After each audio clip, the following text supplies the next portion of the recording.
My hands trembled as I adjusted the clasp on my silver bracelet, the one my father gave me before he died. 3 years of double shifts at Miami General.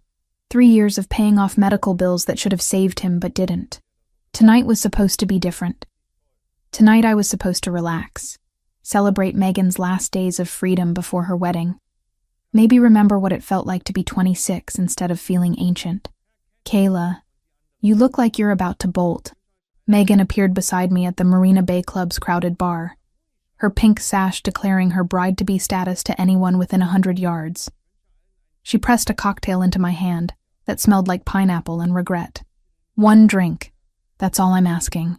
I'd been working in the ICU for 72 hours straight before this.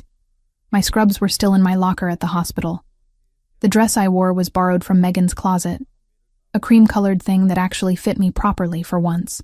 I took the drink because refusing would lead to questions I didn't want to answer about why I couldn't afford to buy my own alcohol this week. The club overlooked the marina where dozens of boats bobbed in their slips, masts creating a forest of white against the darkening sky. It was 8 o'clock, and the sun had just dipped below the horizon, leaving streaks of orange and purple across the water. Music pulsed from inside the club, but out here on the terrace, the sound of waves against hulls provided a gentler rhythm. "I'm not bolting," I said, taking a sip that burned more than I expected. "I'm just tired." "You're always tired." Megan linked her arm through mine, pulling me toward a group of women I vaguely recognized from her engagement party. "That's what happens when you work yourself to death paying off someone else's mistakes." The comment stung because it was true. My father had racked up $80,000 in medical debt during his cancer treatment. Insurance had covered some, but experimental treatments and specialists who promised miracles came with price tags that made me dizzy. He died anyway, 4 years ago this November, and I'd just made the final payment 6 months ago.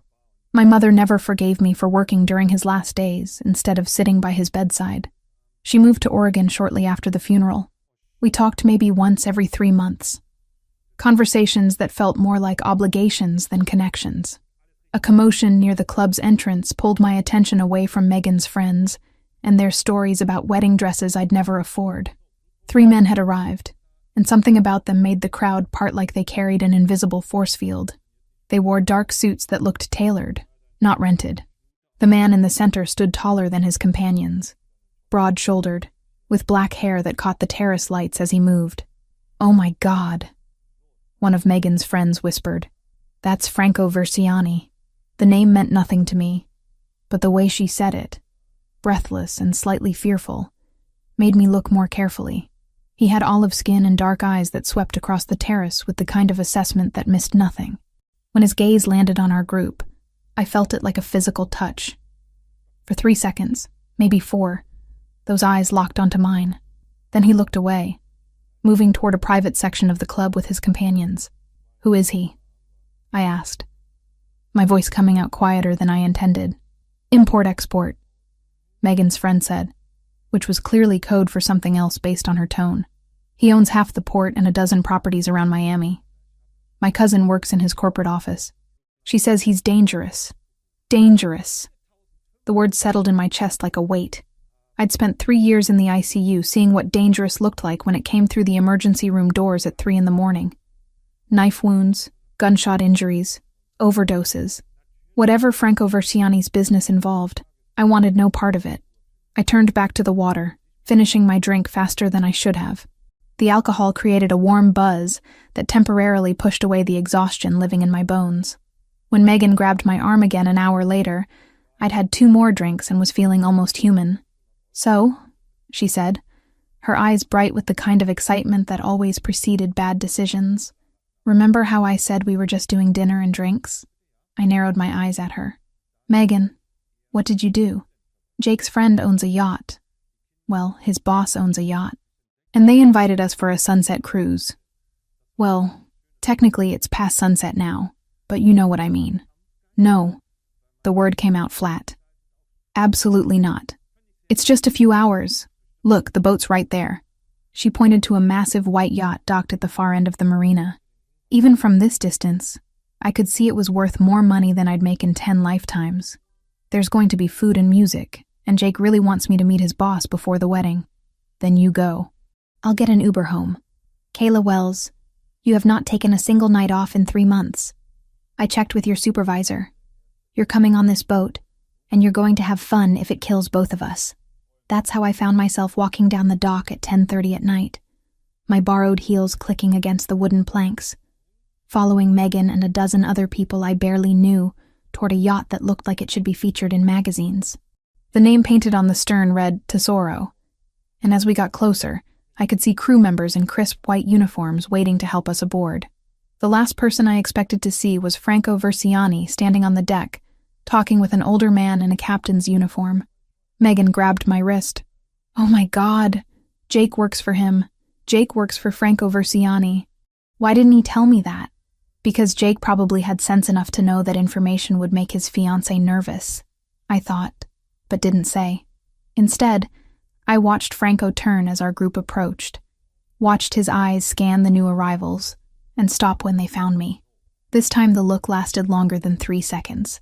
Long enough for me to notice the sharp angles of his face, the way he held himself with absolute confidence, the small scar above his left eyebrow that somehow made him more attractive instead of less. "Welcome aboard," he said, his voice carrying easily across the deck. There was the faintest trace of an accent. Italian, maybe, softened by years in America. "Please make yourselves comfortable. We'll be departing shortly." I should have turned around right then. Should have faked sudden illness, or remembered an important work emergency. But Megan's hand was on my arm, and Jake was introducing her to Franco with obvious nervousness. And then somehow I was being handed a glass of champagne by a server who appeared at my elbow like magic. The yacht's interior was all polished wood and cream leather, understated luxury that whispered money rather than shouting it. I found a seat near the windows in the main salon, away from the crowd gathering on the upper deck. Through the glass, I could see storm clouds building on the horizon, dark masses that looked ominous against the last light of evening. "We should wait," I heard someone say. "Weather Service issued a tropical storm warning an hour ago. We'll be back before it hits." Franco's voice, calm and certain. 2 hours, 3 at most. The engines rumbled to life beneath my feet, a deep thrumming that vibrated through the leather seat. I watched Miami's coastline begin to shrink as we moved away from the dock, lights from buildings reflecting off the dark water. Most of the other guests had moved to the upper deck where music played and laughter carried on the breeze. I stayed where I was, content to watch the city disappear and try to remember the last time I'd been on a boat. Maybe 10 years ago, on a college trip to the Keys before my father got sick and everything changed. "You don't like parties." It wasn't a question. Franco Versiani stood in the salon doorway, one hand braced against the frame as the yacht rocked gently through the waves. "I like parties fine," I said, which was a lie. "I'm just tired." "You're always tired." He repeated Megan's words from earlier, which meant he'd been paying more attention than I realized. "That's what happens when you work too hard.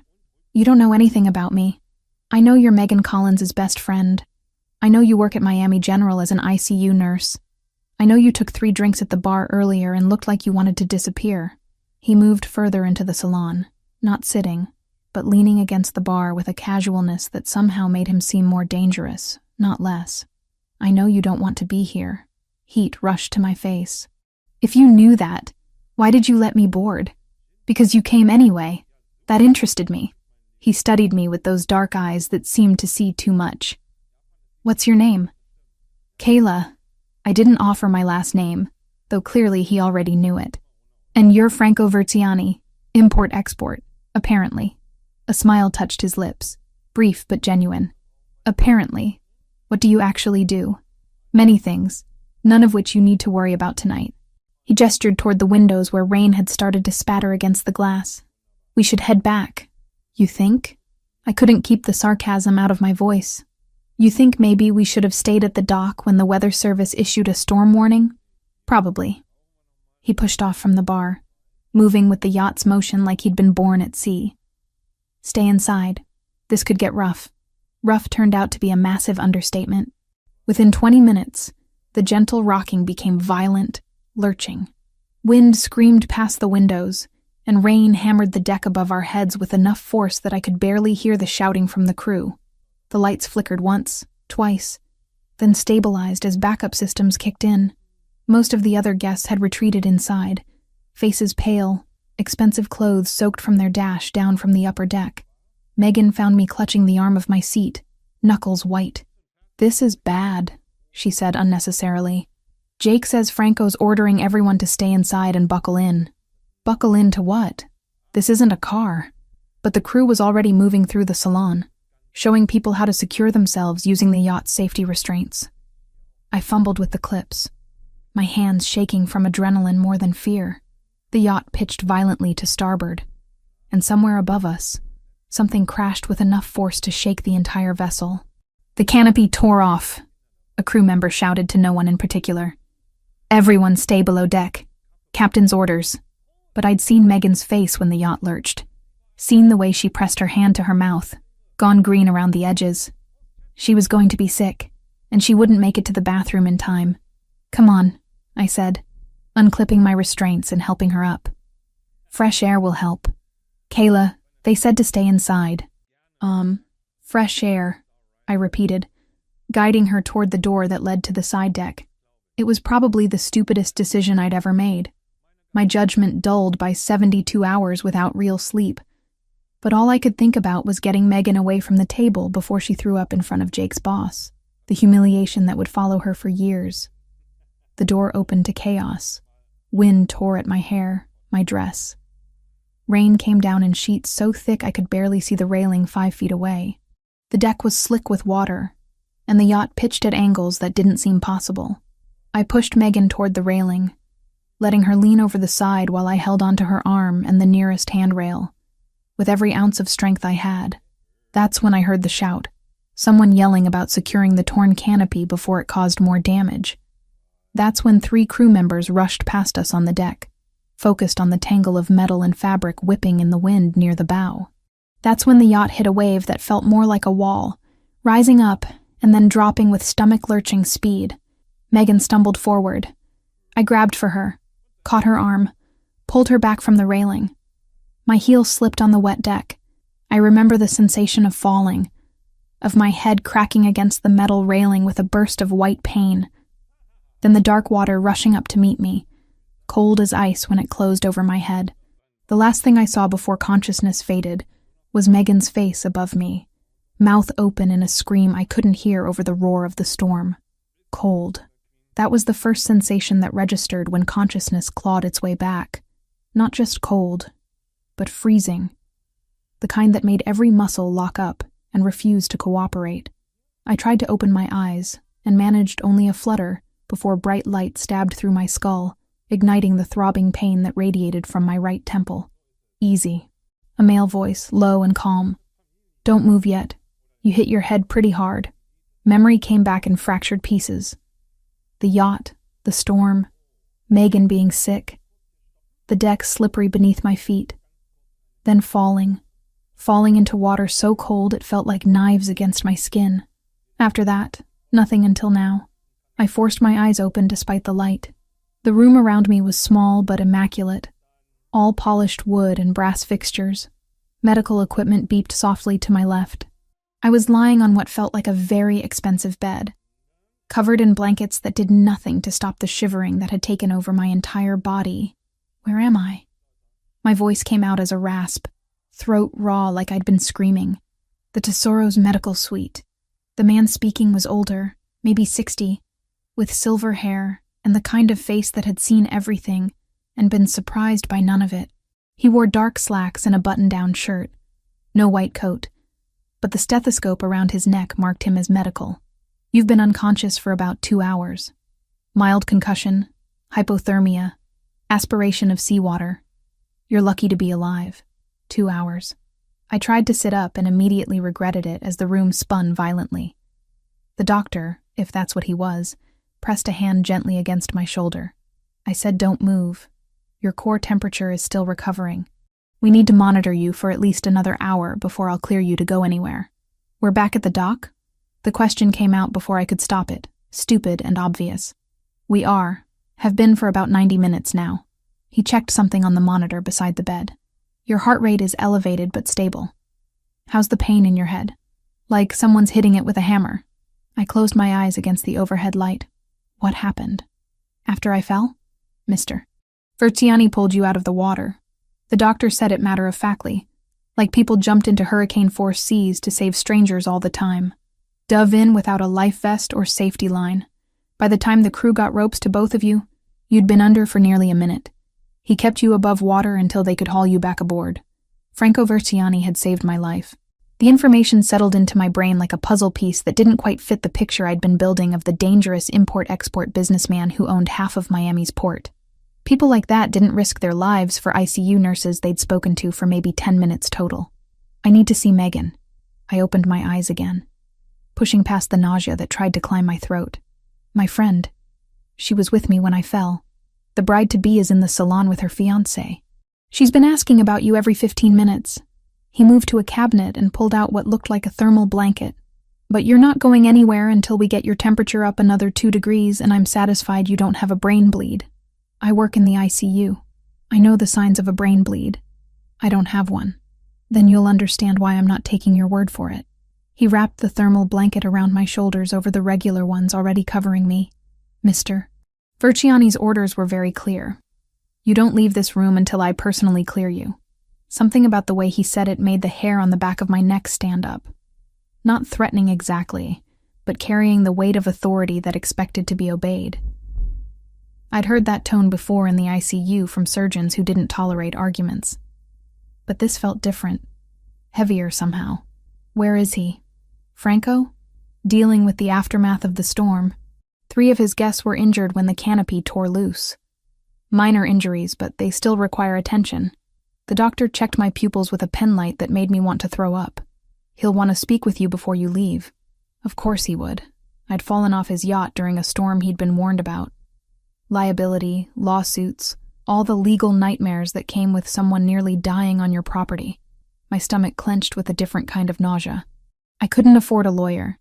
Could barely afford my rent. If Franco Verziani decided to come after me for something, I was finished. The door opened without a knock. Franco stepped into the medical suite looking like he'd been through a war. His dark hair was still damp, pushed back from his face. His white shirt was plastered to his broad frame, the expensive fabric ruined by seawater, and what looked like blood on the sleeve. His eyes, those dark eyes that had unnerved me earlier, found mine immediately. "How is she?"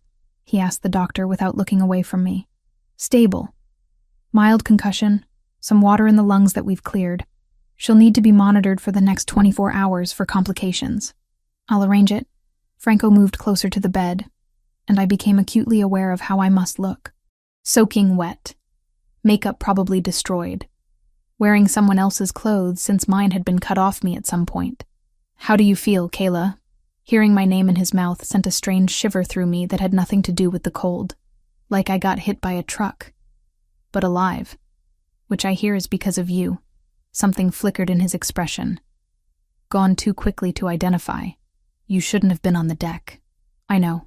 Megan was sick, and I thought fresh air would help. It was stupid. It was brave. Also stupid, but brave. He pulled over a chair and sat, which somehow made him seem larger rather than smaller. "The crew should have stopped you. They didn't.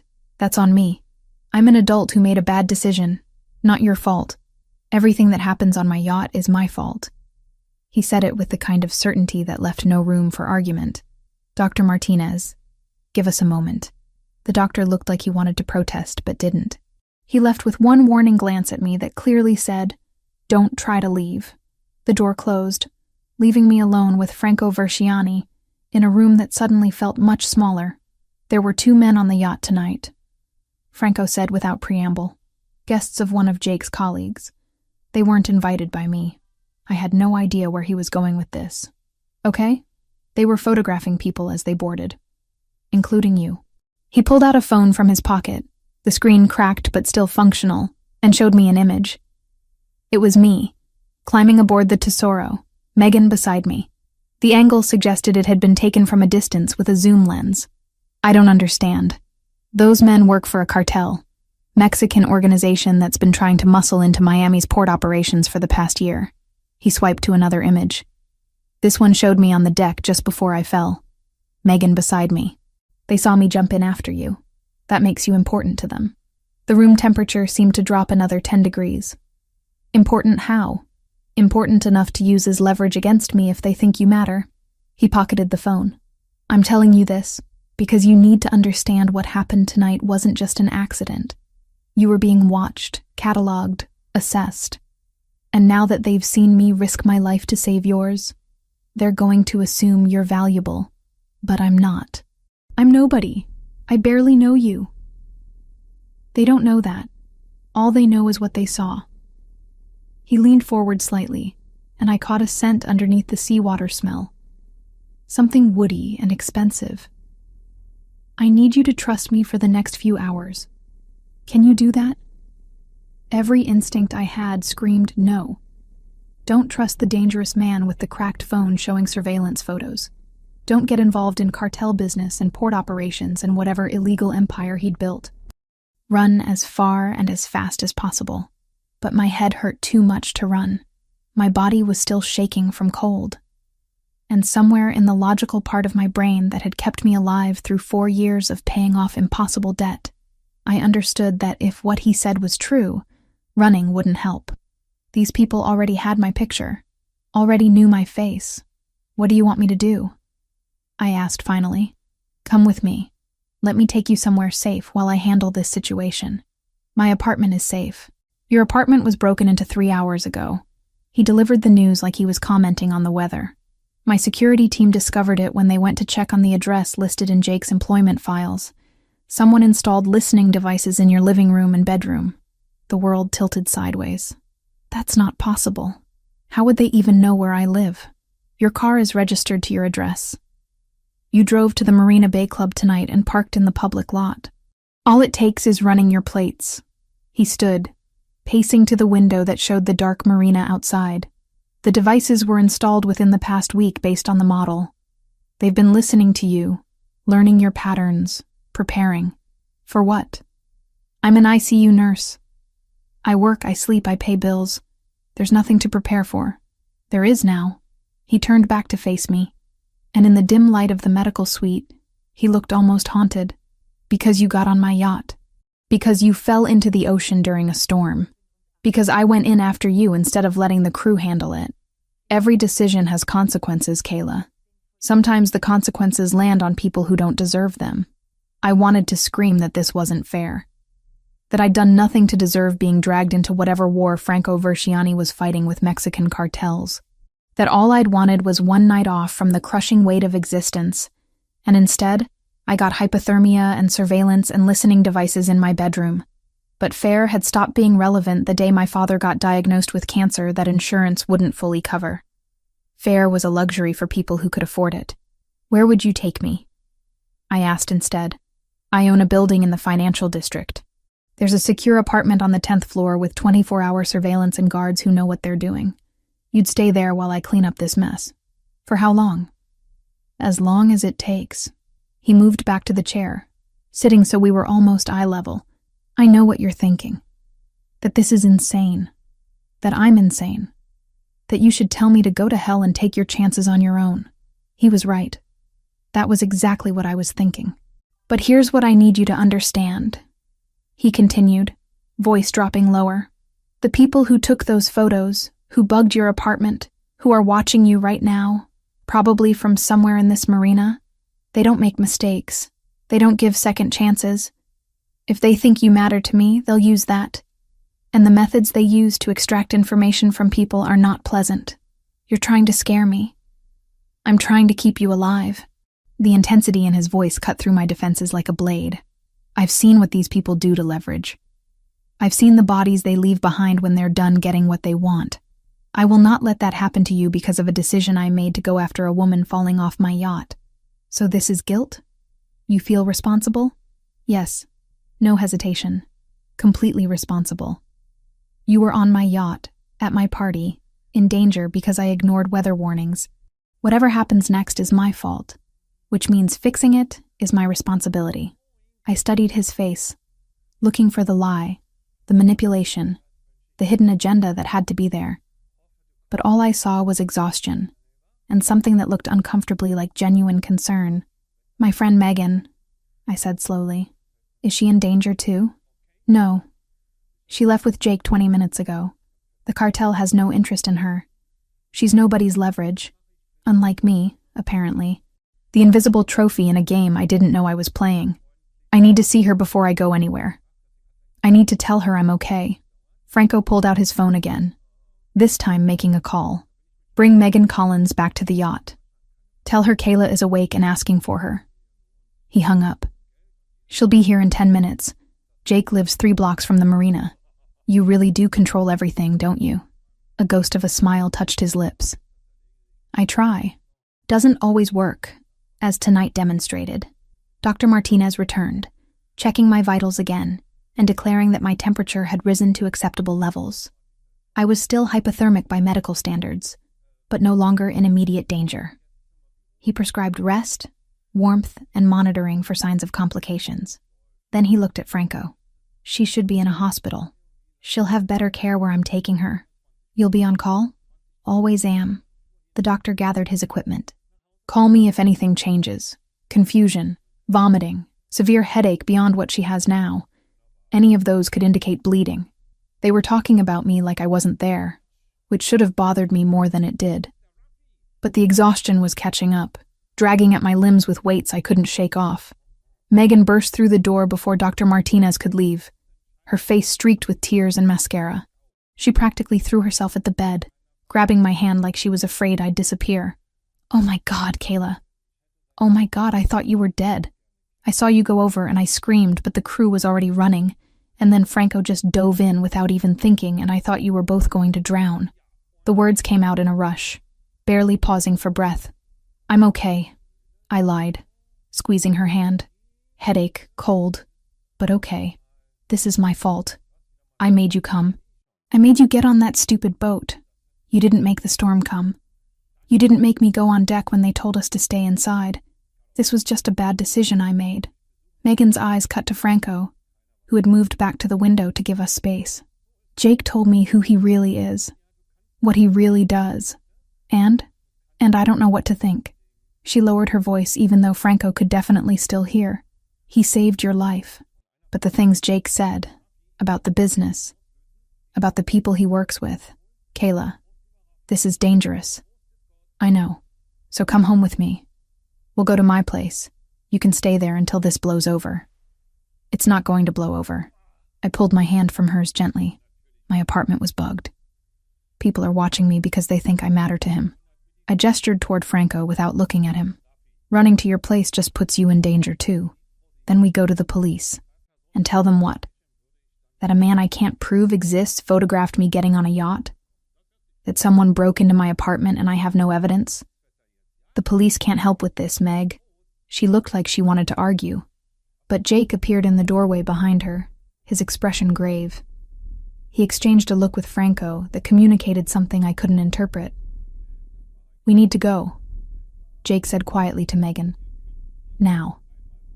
I'm not leaving her. You are. Franco's voice cut through the room with absolute authority. Because staying puts both of you at risk. Kayla will be protected. You won't be unless you're far away from this situation. Megan's face crumpled. This isn't fair. No, I agreed. But since when has anything been fair? She hugged me hard, whispered that she loved me and to please be careful. And then Jake was pulling her away. The door closed behind them. And I was alone again with Franco Verciani, and the mess my life had become in the span of 6 hours. The car is waiting, Franco said. Can you walk? I pushed back the blankets and immediately regretted it as cold air hit my skin. Someone had dressed me in sweatpants and a hoodie, both several sizes too large. My borrowed dress was gone, probably ruined. I can walk. He moved to my side, offering his arm. I took it because standing up proved more difficult than I'd expected, my legs shaky and unreliable. We made our way slowly through the yacht, through corridors I didn't remember from earlier. Crew members nodded respectfully as we passed, their faces carefully neutral. On the dock, a black SUV waited with tinted windows and a driver who looked more like a soldier than a chauffeur. Franco helped me into the back seat, then climbed in beside me. The door closed with a heavy thunk that sounded too much like a cage locking.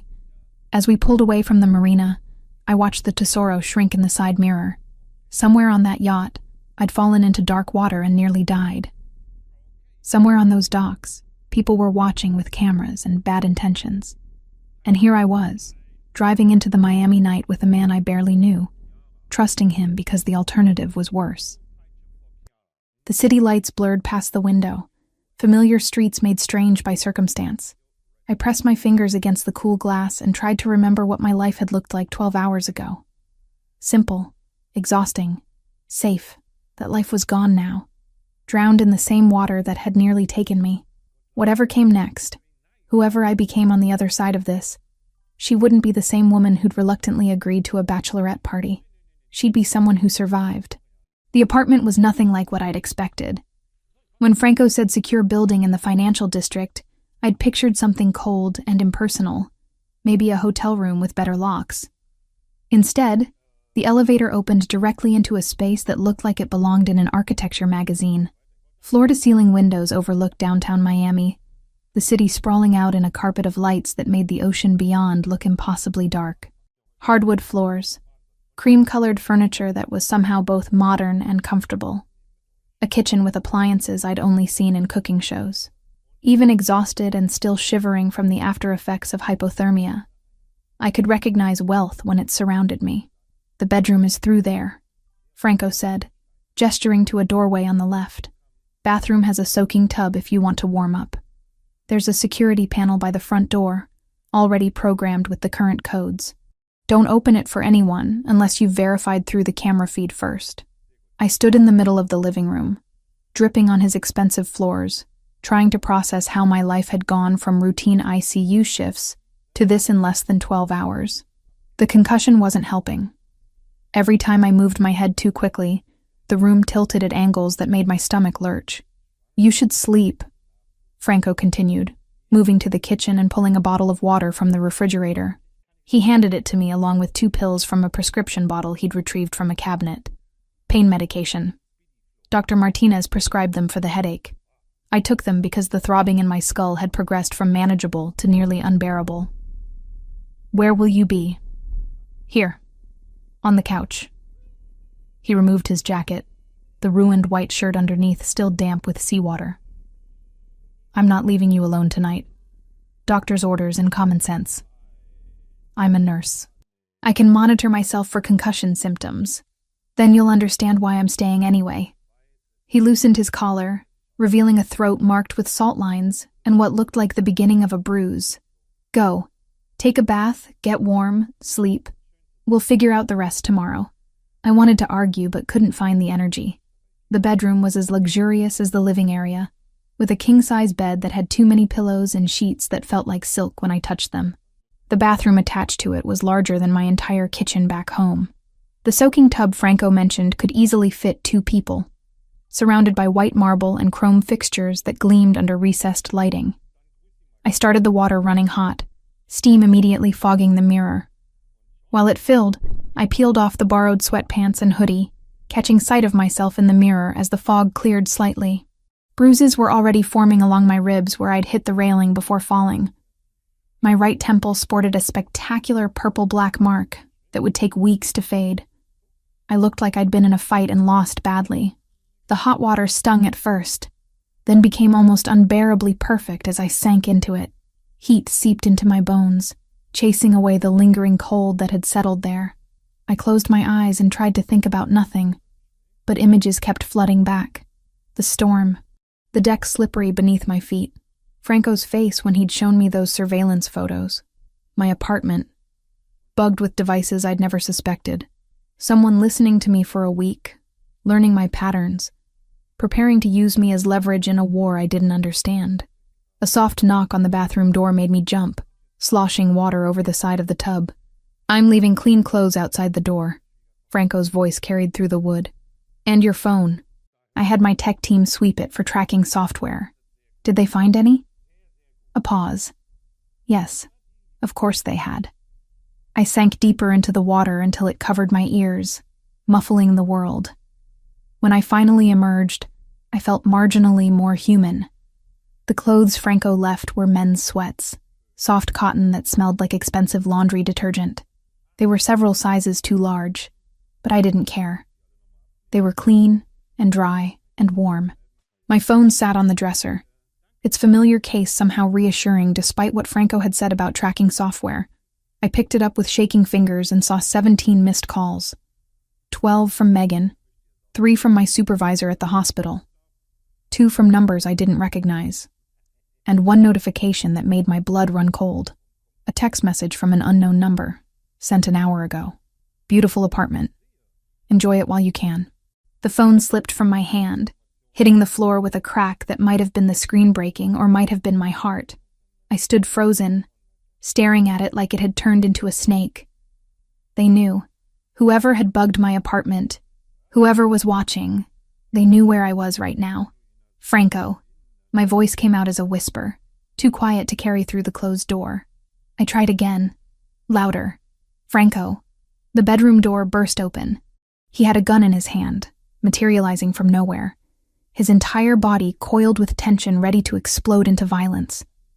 When he saw no immediate threat, just me standing by the dresser, some of that tension released.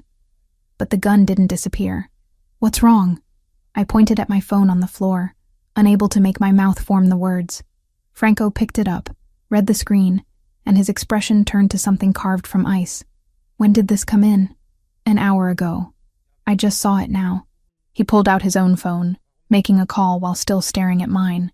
Someone got through the security perimeter. Text message to Kayla's number 15 minutes after we arrived. He listened for a moment. I don't care how good their tech is. Find the breach and shut it down. Now. He ended the call and looked at me. Really looked.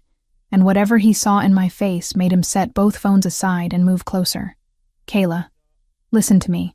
This building has security that most government facilities would envy. The message is intimidation, nothing more. They can't get to you here. They knew where I was within 15 minutes of arriving. That's not intimidation. That's a demonstration. You're right. He didn't try to sugarcoat it, which I appreciated more than I wanted to admit. It's a demonstration that they have resources. But resources aren't the same as access. Getting a message through is one thing. Getting a person through is something else entirely. How can you be sure? Because if they could get to you, they would have already. Messages are what people send when they can't do anything else. He gestured toward the bed. Sit down before you fall down. You're swaying. I was. The adrenaline from seeing the text had temporarily overridden my exhaustion, but now it was crashing back twice as hard. I sat on the edge of the bed, and Franco took a position by the window where he could see both me and the door. The gun had disappeared somewhere, but I had no doubt he could produce it again in seconds if needed. Tell me about them, I said. The cartel. Who they are. What they want. All of it. You don't need to know that. Don't. The word came out sharper than I intended. Don't treat me like I'm fragile or stupid. Someone is threatening me because of you, which means I deserve to know exactly what I'm dealing with. All of it, Franco. No more half-truths. He studied me for a long moment, then nodded once. The Cartel de Sinaloa has been trying to move into Miami's port operations for 2 years. I control most of the shipping routes through the commercial port, which means anything coming in from Mexico has to go through channels I monitor. They want that control. Started with offers to buy me out, then moved to threats, and recently escalated to violence. Violence how? 3 of my warehouses have burned in the past 6 months. 2 of my ship captains were killed in what police ruled as unrelated accidents. Last month, someone took a shot at my car. Missed me, hit my driver instead. His voice remained flat, emotionless, reciting facts. He survived but won't walk again. I thought about Jake, Megan's fiancé, working for this man in this world. And you can't just give them what they want? I could. If I wanted to hand over control of routes that bring in 40% of Miami's legitimate import business, not to mention shut down the monitoring system that occasionally catches illegal shipments trying to slip through. The cartel doesn't just want access. They want free access, no oversight, no questions asked. So you're what? The good guy in this scenario? A bitter laugh escaped him. There are no good guys here, Kayla. Just degrees of bad. I'm not law enforcement. I don't run a charity. The businesses I control make money. A lot of it, and not all that money is clean. But I draw lines that others don't. Human trafficking doesn't go through my ports. Certain types of weapons don't go through my ports. I report what needs reporting, and look the other way on what doesn't. It's a balance, and it works. Until it doesn't. Until it doesn't, he agreed. And you fell into the middle of that imbalance tonight. The room felt smaller suddenly. The luxury surrounding me revealed as exactly what Franco had called it earlier. A cage. Gilded and comfortable, but still a cage. My mother, I said, remembering the text I'd seen from Franco's phone in the yacht's medical suite. You said you were putting protection on her. How? Discreet surveillance. Former military personnel who know how to stay invisible. She won't know they're there, but if anyone approaches her with ill intent, they'll be stopped. Define stopped. Detained and questioned, then turned over to local law enforcement if they're stupid enough to push it. He moved away from the window, sitting in a chair across from the bed. Your mother lives in Eugene, Oregon, works as a librarian, goes to the same coffee shop every morning before her shift, takes a yoga class on Tuesdays and Thursdays, has a standing dinner with her book club the first Friday of every month. The casual recitation of my mother's life made my skin crawl. How long have you known that? Since I ran background on everyone connected to the yacht tonight. The minute I knew you were targeted, I needed to know who else could be used as leverage. Standard protocol. There's nothing standard about having someone investigate my family without my knowledge. No, he admitted. But it kept your mother alive and safe while you were unconscious from a head injury. So I'll take your anger over her being kidnapped. He had a point, much as I hated to acknowledge it. What about Megan? Clean. No surveillance on her, no threats, no indication they consider her valuable beyond the fact that she's your friend. Jake's employment with my organization is public record, nothing classified. She's safe. I pulled my knees up to my chest, wrapping my arms around them. The painkillers were starting to work, dulling the sharp edges of my headache into something more manageable. Or maybe it was exhaustion finally winning the battle. How long do I have to stay here? Until I neutralize the threat. Could be days. Could be weeks. I have a job. Patients who depend on me. Bills that won't pay themselves. Your supervisor at Miami General has been notified that you're taking medical leave due to the concussion. Paid leave. Your bills will be covered through a corporate account set up in your name. I lifted my head, staring at him. You can't just take over my life like this. I already have. No apology in his voice, just statement of fact. Someone bugged your home, tracked your phone, and sent you a threatening message within an hour of you entering protective custody. Your life as it was doesn't exist anymore, Kayla. Not until this is resolved. You can be angry about that, and I'll understand. But it doesn't change reality. I should hate you for this. Probably. He stood, moving toward the door. But hate me from behind locked doors in a secure building, not from a coffin because you insisted on going home and making yourself an easy target. The words landed like a punch, brutal and effective. He was at the door when I spoke again. Franco, he turned. Thank you. For pulling me out of the water. For this.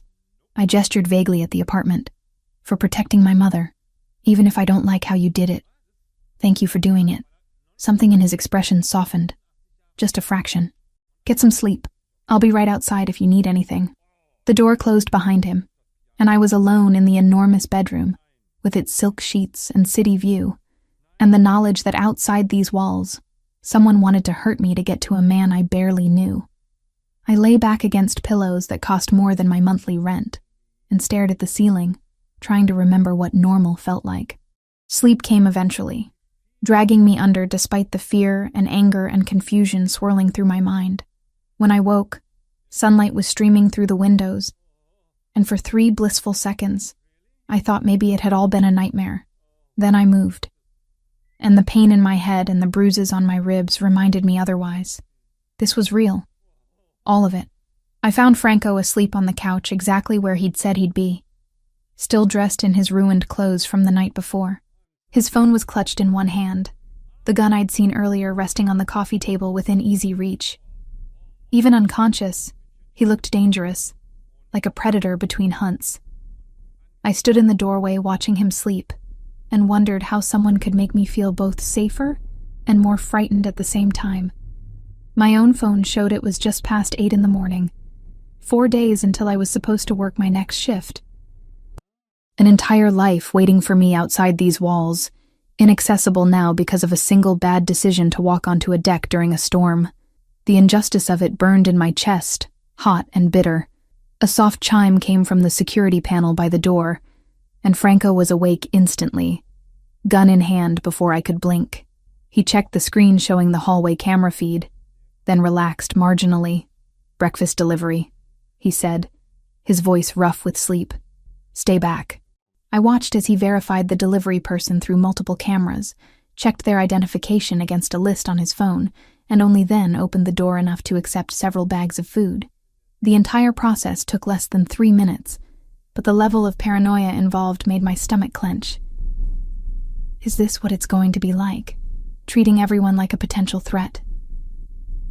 Until proven otherwise, yes.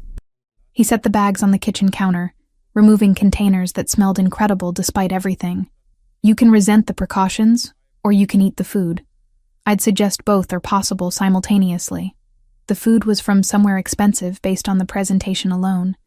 Eggs perfectly cooked, bacon that actually looked like meat instead of charcoal, pastries that made my mouth water.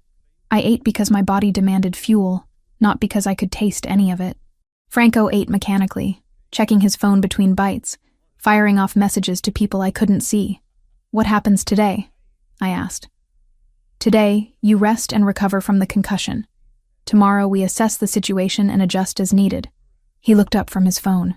"I have meetings I can't miss, but there will be security here at all times. 2 men in the hallway, 1 monitoring camera feeds from a central location. You won't see them unless there's a problem. More people knowing where I am, more potential security breaches. These are people I trust with my life. They'll protect you with theirs if necessary." He stood, gathering his phone and gun. "I need to go home, change, handle some business. I'll be back by tonight." Panic flared unexpectedly. "You're leaving me alone?" "You won't be alone. I told you. Security will be here." He moved closer, and I caught that woody scent again underneath the salt and seawater. "I'll show you how to use the security system before I go. You'll be able to see every entrance to the building, every floor, every hallway. Nothing happens here that you won't know about." True to his word, he spent 20 minutes walking me through the security panel, showing me camera angles and alarm triggers and emergency protocols. By the time he finished, I could probably run surveillance on a small country. Then he was gone, the door closing behind him with that heavy thunk that sounded like finality. I stood in the center of the living room and felt more alone than I had since my father died. The apartment was beautiful, the security was sophisticated, the city spread out beyond the windows like a promise, but none of it changed the fact that I was a prisoner, however comfortable the prison. Someone out there wanted to use me as a weapon against Franco Versiani, and until that threat disappeared, my life belonged to someone else. My phone buzzed with a text from Megan. "Please tell me you're okay. Jake won't tell me anything and I'm losing my mind." I stared at the message for a long moment, then typed back, "I'm safe. Can't explain details right now, but I promise I'm okay. I'll call when I can." The lie felt necessary. She didn't need to know about the threatening text or the security team, or the fact that I was living in a gilded cage while cartels played chess with human lives. She needed to believe I was fine, so she could enjoy the last weeks before her wedding, without drowning in worry. 3 more days passed in a blur of expensive meals delivered by screened personnel, video calls with Dr. Martinez monitoring my concussion recovery, and long hours staring at the city below while Franco's security team lurked invisibly in the hallways. Franco himself came and went at odd hours, sometimes staying overnight on the couch, sometimes disappearing for 18 hours at a stretch. He didn't explain his absences, and I didn't ask. The less I knew about whatever war he was fighting, the better I could maintain the illusion that I was just a temporary casualty, not a permanent participant. On the 4th morning, I woke to find Franco sitting in the chair by the window, watching sunrise paint the sky in shades of orange and gold. He looked exhausted, shadows under his eyes that spoke of too many sleepless nights. When he noticed I was awake, he held up his phone. "We found the source of the text message," he said without preamble. "Traced it back to a phone purchased with a fake ID at a store near the port. The store's security footage shows the buyer. He turned the phone so I could see the screen. The image was grainy but clear enough. A man, maybe 35, with a forgettable face and a baseball cap pulled low. He could have been anyone, which was probably the point. Do you know him? One of Sinaloa's lower-level operatives. Not important enough to matter, which is why they used him for this task. Franco pocketed the phone. But we also tracked him to a location where he's been staying. And that location led us to something more useful. What? Confirmation that you're not the only leverage they're pursuing. They've been watching 3 other people connected to my organization, planning something larger than just pressure tactics. He stood, moving to the window, which means they're preparing for a major move, probably within the next few weeks. And what does that mean for me? He turned, and the expression on his face made something cold settle in my stomach. It means things are going to get worse before they get better. And it means I'm moving you somewhere more secure than this apartment. Somewhere they won't think to look even if they compromise every security measure I have in the city. Where? Somewhere safe. He wouldn't meet my eyes when he said it, which told me everything I needed to know. Nowhere was safe. Not really. Not when I'd become a playing piece in a game where the penalty for losing wasn't points or money, but blood. The restaurant was called Lucia's, tucked into a quiet street in Little Havana where tourists rarely wandered. Franco had insisted on taking me out despite my protests about being seen in public. His reasoning was simple and terrifying in its logic. If I never left the apartment, if I lived like I was already captured, then the cartel had won without firing a shot. Better to move through the city under controlled conditions than to prove I could be caged. I wore a green dress that had appeared in the apartment's closet sometime during the past week, along with 6 other items in exactly my size. I'd stopped asking where they came from. The dress was simple but elegant, hitting just above my knees, the fabric soft against skin that had finally stopped feeling perpetually cold. My bruises had faded to yellow-green shadows, and the concussion symptoms had largely disappeared under Dr. Martinez's watchful monitoring. Franco sat across from me at a corner table where he could see both the entrance and the kitchen. 2 of his security team occupied a table near the door, dressed casually but alert in a way that made them stand out to anyone who knew what to look for. A 3rd was positioned somewhere outside. I'd learned to recognize the patterns of protection surrounding Franco's movements, learned to see the invisible walls he built around himself everywhere he went. "You're not eating," Franco observed, gesturing to my untouched plate of ropa vieja that smelled incredible, but might as well have been cardboard for all I could taste it. "I'm not hungry. You need to eat. Dr. Martinez said your weight has dropped since the accident. Maybe that's what happens when you upend someone's entire life and expect them to just accept it." The words came out sharper than intended, but I was past caring about politeness. 2 months of living in that apartment, 2 months of security teams and controlled movements and carefully monitored phone calls had worn my patience down to nothing. Franco set down his fork with deliberate care. "Would you prefer I had left you in your apartment? Let them take you in the middle of the night and use whatever methods they deemed necessary to extract information about me? I'd prefer to have some say in my own life. Some agency beyond choosing what color dress to wear from a closet full of clothes I never asked for." "Fair enough." He leaned back in his chair, studying me with those dark eyes that saw too much. "What do you want, Kayla? Specifically." The question caught me off guard. "What?" "You want agency, control over your life. Define what that looks like in practical terms given the circumstances we're both trapped in." I stared at him, searching for the trap in the question, the manipulation hiding beneath apparent openness, but his expression remained neutral, genuinely waiting for an answer. "I want to understand what's actually happening, not just bits and pieces you decide I need to know, but the whole picture, who these people are, what they want, what you're doing to stop them." I leaned forward. "And I want to know about you. Really know, not just the surface details about port operations and import-export businesses. I want to know who Franco Verciani actually is beneath all the security teams and carefully controlled image." Something flickered across his face. Surprise, perhaps, or wariness. That's a dangerous thing to ask for. I think I'm already in about as much danger as possible. What's a little more truth going to cost me? He considered this for a long moment, then signaled to the waiter for wine. When 2 glasses arrived, deep red that caught the restaurant's low lighting like liquid ruby. He took a long drink before speaking. My grandfather, Luca Versiani, came to Miami from Naples in 1967 with $300 and a dream of building something legitimate.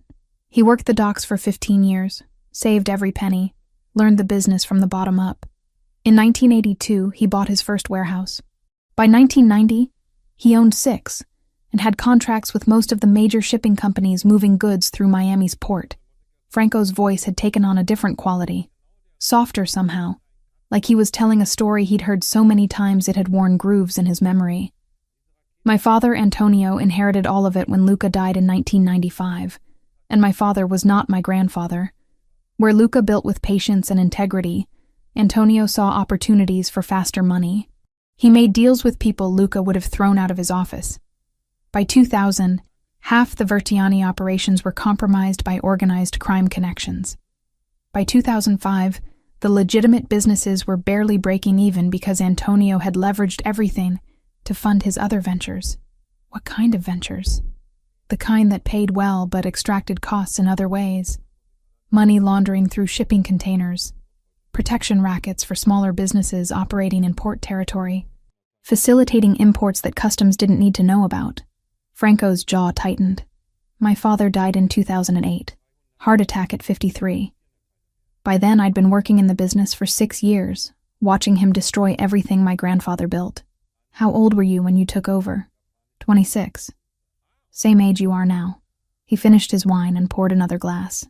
I inherited an empire drowning in debt, with connections to 3 different criminal organizations, and a reputation that made legitimate businesses refuse to work with us. It took me 5 years just to stabilize operations. Another 3 to start slowly cutting ties with the worst elements. And now, 10 years after taking control, I'm still fighting wars my father started. The bitterness in his voice was raw and honest in a way that made something in my chest tighten. This wasn't the controlled, dangerous man who'd pulled me from the ocean. This was someone carrying weights I couldn't fully comprehend. The Cartel de Sinaloa, I said. When did they enter the picture? 2 years ago. They'd been operating in Texas and California but wanted eastern routes. Miami made sense geographically. They approached me with offers first. Partnership arrangements that would have made both sides wealthy. I refused because I knew what partnership meant. Eventually they'd want more control, then total control, and by then I'd be complicit in operations I'd spent years trying to eliminate from my businesses. So you started a war. I chose not to surrender. They interpreted that as war. He met my eyes directly. I'm not claiming to be a good man, Kayla. I've made choices that would horrify you if you knew the details, but I draw lines. Human trafficking doesn't happen through my ports. Certain weapons don't move through my territory. Children don't become casualties of business decisions I make. Those are my lines, and I don't cross them regardless of profit involved. And the cartel doesn't share those values. The cartel doesn't have values beyond profit and power, which makes them dangerous in ways I can't fully control. He paused as the waiter cleared our barely touched plates and brought espresso neither of us had ordered. When we were alone again, Franco continued. 3 days ago, we intercepted communications suggesting they're planning something larger than pressure tactics. They're bringing in operatives from Mexico, at least 8 that we've identified. That level of personnel means they're preparing for a significant move. Fear crawled up my spine like ice water. A move against you, against my operations, against people I'm connected to, against vulnerabilities they think they've identified. His eyes held mine. Against you? If they think you're valuable leverage. But I'm not. I barely know you. A few dinners, some conversations. That's not leverage worth pursuing. You don't understand how these people think. They saw me dive into a hurricane to pull you out of the water. That action communicated value regardless of the reality underneath it. In their assessment, I wouldn't risk my life for someone who didn't matter. He leaned forward. And they're not entirely wrong. The admission hung between us, heavy with implications I wasn't ready to examine. What do you mean? I mean that over the past 2 months, despite the circumstances, despite the danger and the complications, I've come to value your presence in ways that have nothing to do with guilt or responsibility. He spoke carefully, choosing each word with precision. You challenge me. You ask questions no one else dares to ask. You see through the walls I've built and refuse to be intimidated by the darkness you find there. That's rare. That matters. My heart was doing complicated things in my chest, rhythms that had nothing to do with fear and everything to do with the intensity in his voice, the vulnerability hidden beneath layers of control. Franco, this is insane. You can't have feelings for someone you've known for 2 months in the middle of a crisis situation. That's not real. That's just proximity and adrenaline and trauma bonding. You think I don't know that? A ghost of a smile touched his lips. You think I haven't analyzed this from every angle, looking for the psychological explanation that makes it logical and dismissible? But knowing all the reasons why it doesn't make sense doesn't change the reality of it. I care about you, Kayla. Not as guilt, not as responsibility, as something more complicated that I don't have a name for yet. This is Stockholm Syndrome, or some version of it. I'm dependent on you for safety, for basic needs. My judgment is compromised. Maybe. He didn't argue, which somehow made it worse. Or maybe we're two people who found something real in impossible circumstances. Maybe both things are true simultaneously. But denying it doesn't make it disappear.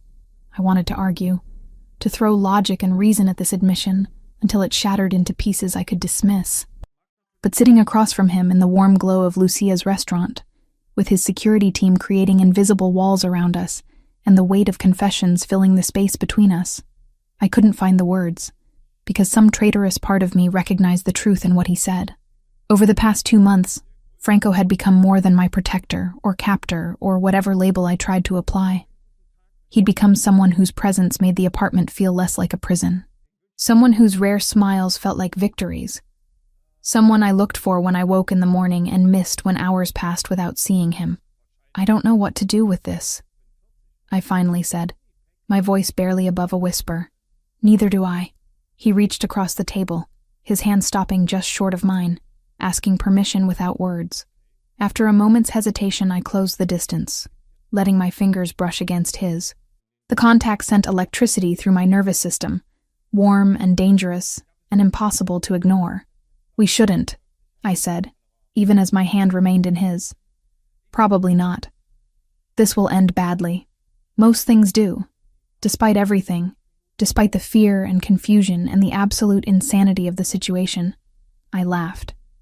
The sound surprised both of us, breaking tension like a physical snap. You're terrible at reassurance. I've never pretended otherwise. His thumb traced patterns against my palm, small circles that made it difficult to think straight. But I'm excellent at protection, at strategy, at keeping people alive when others want them dead. That's what you get with me, Kayla. Honesty, safety, and absolutely no false promises about happy endings. That's possibly the most depressing romantic statement I've ever heard. Romance requires illusion. I deal in reality. He squeezed my hand gently before releasing it. But within that reality, I can promise that I will do everything in my power to keep you safe, to give you back your life as soon as possible, and to make sure that when this is over, you have choices about what comes next. What if one of those choices is walking away from you completely? Something dark flashed across his expression, pain quickly masked. Then I'll arrange the best security money can buy to make sure you stay safe after you're gone, and I'll accept that some things aren't meant to be kept no matter how much we want them. The honesty in his voice broke something open in my chest. This was real. Whatever was happening between us, beneath all the complications and impossible circumstances, this was genuine. Franco Verciani, dangerous businessman with blood on his hands and shadows in his past, had somehow become important to me in ways I couldn't rationalize or dismiss. I need time, I said, to process all of this, to figure out what I'm actually feeling versus what's just survival instinct and trauma response. Take all the time you need. We're not going anywhere until the threat is neutralized. The drive back to the apartment was quiet, but the silence felt different now. Less like walls between us and more like space to breathe. Franco's hand rested on the seat between us, close enough that I could feel his warmth without actually touching. An invitation, not a demand. By the time we reached the building's secure parking garage, I'd made a decision that terrified and thrilled me in equal measure. When Franco walked me to the apartment door, I didn't immediately go inside. Instead, I turned to face him in the hallway's dim lighting. Stay tonight. Not on the couch. Not as my bodyguard. Just stay. His expression revealed nothing, but I saw his hands tighten slightly at his sides. Kayla, you're vulnerable right now. I won't take advantage of that. I'm not asking you to take advantage. I'm asking you to stop treating me like I'm too fragile to make my own decisions. I stepped closer. You said I could have agency. This is me exercising it. Stay. For a long moment, he didn't move. Then, slowly, he nodded. All right. But we're taking this slow. No assumptions, no expectations beyond whatever feels right in the moment. Agreed. Inside the apartment, with the door locked and the city glittering beyond the windows, something shifted between us. Franco removed his jacket, loosened his tie, became marginally less the dangerous businessman, and more just a man with exhaustion in his eyes and the weight of impossible choices on his shoulders. We talked until past midnight, sitting on opposite ends of the couch like tentative strangers learning each other's languages. He told me about his childhood in Miami, raised between his grandfather's integrity and his father's corruption, never quite belonging to either world. About his mother who'd died when he was 16, a quiet woman who'd loved books and gardens and couldn't reconcile the man she'd married with the man her husband became.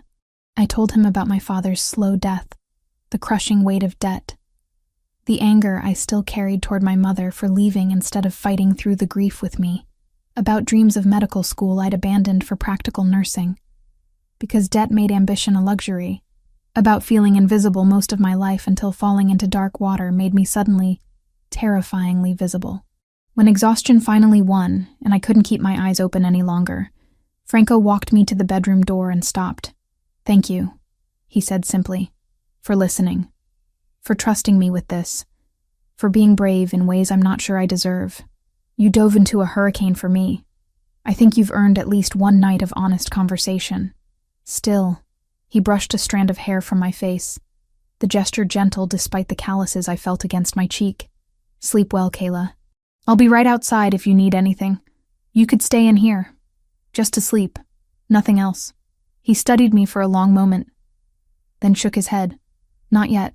When that happens, I want it to be without question, without the shadow of obligation or circumstance forcing the choice. Ask me again when this is over and you have your freedom back. If you still want me then, I'll stay. It was the right decision.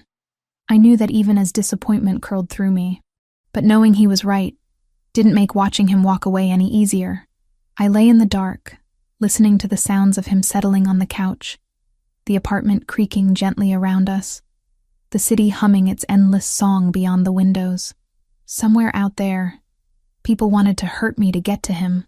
Somewhere in the complicated machinery of criminal enterprise and territorial wars, I'd become a piece on a board I didn't understand. But in this moment, in this expensive cage with its silk sheets and security systems, I felt something I hadn't felt in years. Hope. Dangerous. Ill-advised. Probably doomed hope that maybe, just maybe, something good could come from the worst night of my life. The property sat 90 miles north of Miami, accessible only by a winding private road that cut through palmetto scrub and pine forest. Franco's cousin Joseph had inherited the land from their grandfather, the same Luca Verciani, who'd built an empire from nothing. The house itself was modest compared to the financial district apartment, a sprawling single-story structure with wide porches and windows that let in light from every direction. It's not what I expected, I said as we pulled up the gravel drive. I'd imagined something fortress-like, all concrete and security systems. Instead, the place looked almost peaceful, like somewhere a family might vacation rather than hide from cartel assassins. That's the point, Franco replied, killing the engine. No one would think to look for you here. It's registered under a shell company with no obvious connection to Verciani interests. As far as public record shows, this property belongs to a retired accountant from Jacksonville. 2 security personnel had followed us in a separate vehicle, maintaining a careful distance during the drive. They'd swept the property yesterday, Franco explained, checking for surveillance devices or signs of compromise. The house had been empty for months, used occasionally by family members who needed somewhere quiet to disappear. Joseph emerged from the house as we climbed out of the car. He was 38, stocky where Franco was lean, with the same dark eyes but a softer expression. Behind him came a woman who had to be Camilla, visibly pregnant even beneath the loose cotton dress she wore. "You must be Kayla," Joseph said, extending his hand. His grip was firm but not aggressive, nothing like the careful control Franco maintained in every interaction. "Welcome. I'm sorry it's under these circumstances. Thank you for letting me stay here. Family helps family." He glanced at Franco with something that looked like concern. "Even when family makes questionable decisions that put innocent people in danger." "Joseph," Franco's voice carried a warning. "What?" "She should know what she's gotten into. What you've dragged her into." Joseph turned back to me. "My cousin thinks he can control everything through force of will and superior planning. He forgets that other people have wills too. And sometimes those wills collide in ways that create casualties." Camilla touched her husband's arm gently. "Inside, please." "Let's not have this conversation in the driveway." Her English carried a melodic accent I couldn't place. Brazilian maybe, or Portuguese. She smiled at me, warm and genuine. "I've prepared the guest room. Come, you must be exhausted from the drive." The house's interior matched its exterior, comfortable and lived in rather than showplace perfect. Family photos lined the hallway walls, showing multiple generations of Verzianis in various stages of life. I recognized Franco in several, always slightly apart from the group even as a child, like he'd learned early to maintain distance. The guest room was airy and bright, with windows overlooking fields that stretched toward distant tree lines. A breeze carried the scent of cut grass and something floral I couldn't identify. After 2 months in the financial district apartment, with its recycled air and filtered light, the openness felt almost disorienting. "Stay as long as you need," Camilla said, setting fresh towels on the dresser. "Joseph and I are here if you want company, and there's plenty of space if you need solitude. 8 months pregnant means I understand the value of both." "Thank you." I sat on the bed, testing the mattress. "When are you due?" 3 weeks, give or take. My doctor wants me to take it easy, which is why we're here instead of Miami. She placed a hand on her rounded stomach. "This little one is already stubborn like his father." "It's a boy?" "We think so, though we wanted to be surprised. Joseph insists he can tell by the way I'm carrying." She laughed, a sound that made the room feel warmer. Men always think they know everything about pregnancy, despite never experiencing it themselves. After Camilla left, I unpacked the few belongings I'd brought. The clothes from the apartment closet, toiletries, my phone with its limited contacts and heavily monitored usage. Everything I owned that mattered fit in a single duffel bag. The realization was simultaneously depressing and liberating. Through the window, I could see Franco and Joseph standing near the tree line, their conversation animated enough that body language conveyed tension even without hearing words. Joseph gestured emphatically while Franco maintained his characteristic stillness, absorbing rather than reacting. Finally, Joseph threw his hands up and walked back toward the house, leaving Franco alone staring into the forest. I found Camilla in the kitchen preparing lunch, her movements efficient despite her pregnancy. "Can I help?" "Of course. There's salad ingredients in the refrigerator if you'd like to start on that." We worked in comfortable silence for several minutes before Camilla spoke again. "Franco cares for you very much. Joseph says he's never seen his cousin like this with anyone." My hands stilled over the tomatoes I was slicing. "It's complicated." "Love usually is." She smiled at my startled expression. "I'm not saying that's what this is necessarily. Only that complications are normal when strong emotions are involved. Joseph and I met during the worst time of his life. His father had just died. Franco had just taken over the business. Everything was chaos. But somehow we found each other in that chaos and built something real. Franco's uncle? Antonio's brother, yes. A good man who wanted nothing to do with the family business. He moved to Brazil to escape it, which is where I met him. When he passed, Joseph came back to help Franco stabilize things. She paused in her chopping. "My husband thinks his cousin takes too many risks, protects too many people, but I think Franco simply cannot bear to fail anyone after watching his father fail so spectacularly." The insight felt true in a way that made my chest tighten. Franco did carry himself like someone who'd seen failure's cost and refused to repeat it regardless of personal expense. Lunch was tense despite Camilla's efforts to keep conversation light. Joseph clearly disapproved of Franco involving me in his war with the cartel, though he directed his frustration at his cousin rather than me. Franco responded with patience that looked like it cost him, explaining again the necessity of keeping me hidden until the immediate threat passed. "And how long will that be?" Joseph demanded. "Another week? Another month? You've been saying the situation is temporary for 2 years now. This is different. They're escalating, which means they're either preparing for something big or getting desperate. Either way, it will come to a head soon. And when it does? What happens to Kayla if you're wrong about controlling the outcome?" The question hung in the air, unanswered, because there was no good answer. Franco's jaw tightened, but he said nothing.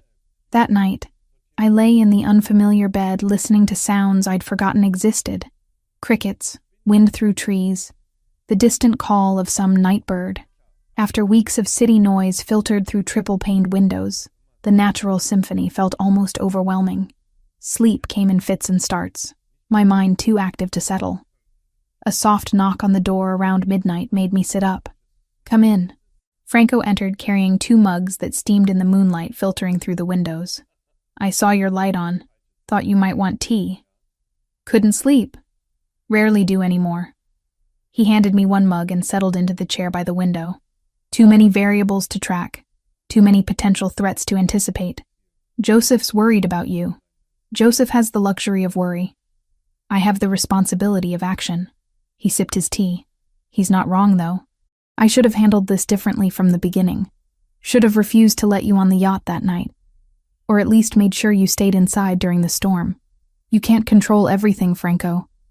Sometimes bad things just happen. Maybe. But I can control my response to them." He set down his mug. "Tomorrow I need to go back to Miami for meetings. I'll be gone 2 days, possibly 3. Joseph's security team will be here, and the property is more defensible than the apartment despite appearances." Fear spiked through me at the thought of him leaving. Is it about the cartel? It's about ending this situation so you can go home. He moved to sit on the edge of the bed, close enough that I could feel warmth radiating from him. "I'm tired of watching you live like a prisoner.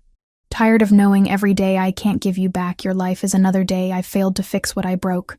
You didn't break anything. You saved me. And in doing so, made you a target." His hand found mine in the darkness. "Kayla, if this goes wrong, if something happens to me before I can resolve things with the cartel, Joseph has instructions.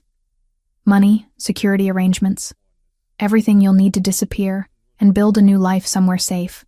He'll make sure your mother is protected, that Megan and her fiancé are insulated from any fallout. Don't talk like that. Like you're planning your own funeral. I'm planning for contingencies. That's different." But something in his voice suggested it wasn't as different as he claimed. "Promise me you'll let Joseph help if it comes to that. Don't try to be brave or independent. Just take what's offered and run." "Franco," he kissed me, sudden and desperate and nothing like the careful control he'd maintained over the past weeks. It was need and fear and goodbye all compressed into a single moment. I responded without thinking, my hands tangling in his hair, pulling him closer. When we finally broke apart, both breathing hard, his forehead rested against mine. "That was not taking it slow," I whispered. "No." He pulled back slightly. "I should go. Before I do something else we'll both regret." But neither of us moved. The space between us felt charged, crackling with tension that had been building since that first dinner at Lucia's. Maybe since he'd pulled me from dark water and decided I was worth saving. "Stay," I said. "Not to sleep. Just stay." He did. We talked until dawn, painted the windows gold. About futures that might never exist and pasts that weighed too heavy. About his fear of becoming his father, and my fear of disappearing into invisibility again. About hope and its terrible cost when the world refused cooperation. When light finally forced the night to retreat, Franco kissed my forehead and stood. "I have to go, but I'll be back. That's a promise." I watched him leave, watched the car disappear down the gravel drive, carrying him back toward danger I could only imagine. Camilla found me an hour later, still sitting by the window. "He'll come back," she said gently. "Franco always comes back." I wanted to believe her. But belief required faith, and faith required forgetting how easily people disappeared when violence wrote its stories. The attack came at dawn on the 6th day after Franco left. I was helping Camilla prepare breakfast when the security system chimed, not the gentle notification of someone approaching, but the harsh blare that meant perimeter breach. Joseph appeared in the kitchen doorway, already on his phone. His expression locked into something hard that made him suddenly resemble Franco more than I'd noticed before. "Take Camilla to the bunker. Now." "What's happening?" Camilla's hand went instinctively to her swollen belly. "Now, Kayla." Joseph's voice carried absolute authority. He pulled a handgun from somewhere beneath his shirt and moved toward the living room windows. I grabbed Camilla's arm, pulling her toward the hallway where Joseph had shown me the panic room entrance on my second day here. A section of wall that looked solid opened with hidden hinges, revealing a reinforced steel door behind it. Camilla's breathing had gone shallow, panic making her stumble. "It's okay," I lied, punching in the code Joseph had made me memorize. "We're safe. This place was built for exactly this." The door opened onto stairs leading down into darkness. Emergency lighting flickered on automatically as we descended, illuminating a space about the size of my old apartment. Medical supplies lined one wall, weapons another, food and water enough for weeks stacked neatly on industrial shelving. A bank of monitors showed camera feeds from around the property. "Oh, God," Camilla whispered, staring at the screens. 8 men moved through the perimeter in coordinated patterns. They wore dark tactical gear, faces covered, moving with military precision, not random criminals or opportunistic thieves. This was planned, professional, designed to overwhelm any defense. On screen 3, I watched Joseph take position behind the kitchen counter, 2 security personnel flanking him at different angles. The odds were 3 against 8, and even I could calculate how badly that math worked out. "Joseph," Camilla breathed, her hand pressed against the screen showing her husband. "Please be smart. Please just let them take whatever they want." But they didn't want things. They wanted me. The first shots came through the living room windows, glass exploding inward in crystalline showers. Joseph and his team returned fire with controlled bursts, professional and calm. One of the attacking men went down, then another. But the remaining 6 kept advancing, using trees and landscape features for cover. Camilla gasped, doubling over. I caught her as she nearly fell. "What's wrong?" "Contractions." She breathed through gritted teeth. "Started an hour ago. I thought they were false labor. They're not." Terror spiked through me. "How far apart?" 5 minutes, maybe less now." She straightened as the contraction passed, her face pale. "This can't be happening. Not now. Not like this." Above us, the firefight continued. I watched on the monitors as Joseph's team managed to take down 2 more attackers. But one of the security personnel collapsed, blood spreading across his shoulder. The odds were shifting, and not in our favor. "I need to check you." I guided Camilla to the medical section, pulling out supplies with shaking hands. "Tell me your symptoms." "Everything. Water broke about 20 minutes ago." "I didn't want to worry you with the alarm going off." She lay back on the cot, breathing hard. "The baby shouldn't come yet. It's too early. You're 35 weeks. That's premature but viable with proper care." I pulled on gloves, forcing my training to override the fear clawing at my throat. "But we need to get you to a hospital soon." "Does this look like soon as possible?" She gestured weakly at the monitors where the remaining 4 attackers had breached the house. I could see Joseph falling back, covering the hallway that led to our position. The other security guard was moving, limping but functional. They'd bought us time, but not much. "Can you reach Franco?" Camilla asked through another contraction. I grabbed my phone from my pocket. No signal this deep underground. The bunker blocks everything. That's the point. Then we're on our own. She gripped my hand with surprising strength. "Kayla, I need you to promise me something. If it comes down to choosing between me and the baby, you save the baby. Whatever it takes." "That's not going to happen. Promise me." Her eyes held mine, fierce despite the fear. "Joseph needs his son. The family needs him. Promise." Before I could answer, an explosion rocked the bunker. Dust rained from the ceiling, and several monitors went dark. Camilla screamed, more from shock than pain. On the remaining working screens, I saw smoke filling the hallway above us. They were trying to blast their way in. Joseph's voice crackled through a speaker I hadn't noticed. "Kayla, can you hear me?" I found the microphone panel. "We're here. Camilla's in labor." A pause. Then Joseph's voice again, strained now. "How far along?" "Contractions 5 minutes apart. Water broke.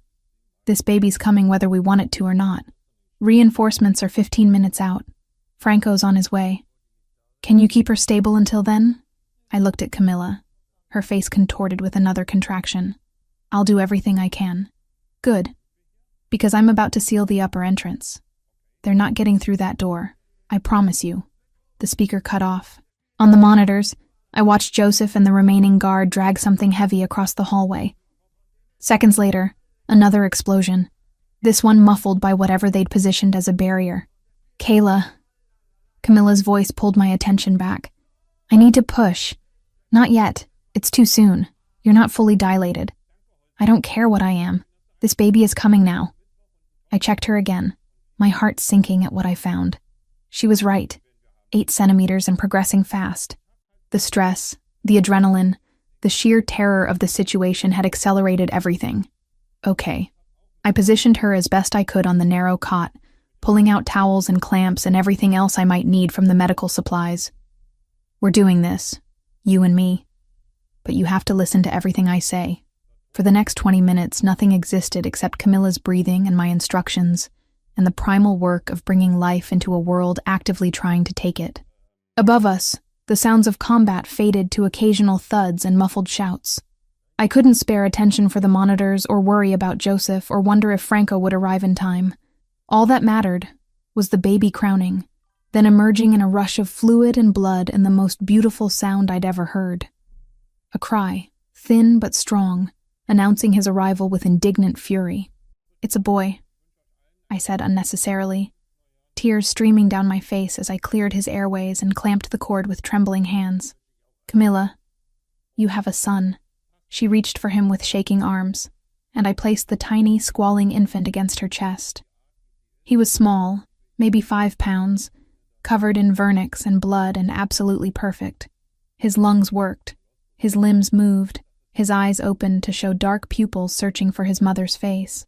"Hello, baby," Camilla whispered, her own tears mixing with mine. "Hello, my beautiful boy." A massive impact shook the bunker. The reinforced door buckled but held. Then another impact. Metal screaming under stress but not breaking. "They're not stopping," I said, wrapping the baby in the cleanest towel I could find. "We need to move to the back of the bunker." I helped Camilla stand, supporting her weight while she clutched her newborn son.